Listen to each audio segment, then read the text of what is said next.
नमस्कार मित्रांनो, all in one P our YouTube चॅनलमध्ये आपले स्वागत आहे।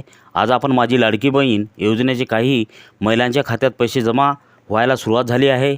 ज्यांच्या खात्यात पैसे जमा झाले नसतील त्यांनी काय करावे, मेसेज आले नसतील तर त्यांनी काय करावे, ह्या व्हिडिओमध्ये हे सर्व आपण जाणून घेणार आहोत। तर व्हिडिओला स्किप न करता पूर्णपणे बघावे, जेणेकरून तुम्हाला माहिती पूर्णपणे समजेल। अशाच शासनाच्या व इतर नवनवीन माहिती जाणून घेण्यासाठी all in one P our YouTube चॅनलला लाईक करा, सबस्क्राईब करा व शेअर करा। तर चला मित्रांनो, व्हिडिओला सुरुवात करूयात। तर मित्रांनो, माझी लाडकी बहीण योजनेचे पहिला हप्ता 3000 रुपयांचे काही बहिणीच्या खात्यात जमा व्हायला सुरुवात झालेली आहे। तर काही महिलांना 3000 रुपये खात्यात जमा झाल्याचे मेसेजसुद्धा पाहायला मिळत आहे। काही बहिणीच्या खात्यात पैसे आले नसतील किंवा पैसे जमा झाल्याचे मेसेजसुद्धा आले नसतील तर त्यांनी काही घाबरून जाण्याचे कारण नाही।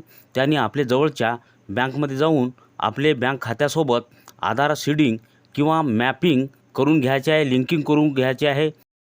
आधार सीडिंग व मॅपिंगला काही अडचणी येत असल्यास आपल्या जवळच्या इंडिया पोस्ट बँकला नवीन अकाउंट उघडून घ्यावे।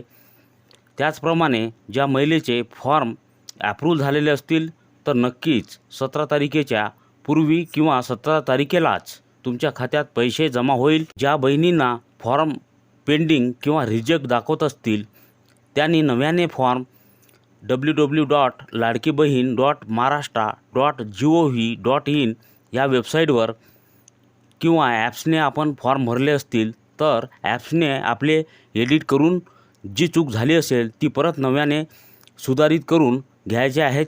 अशा महिलांना एकत्रित 4500 म्हणजे 3 हप्त्याचे पैसे एकत्रित मिळणार आहे।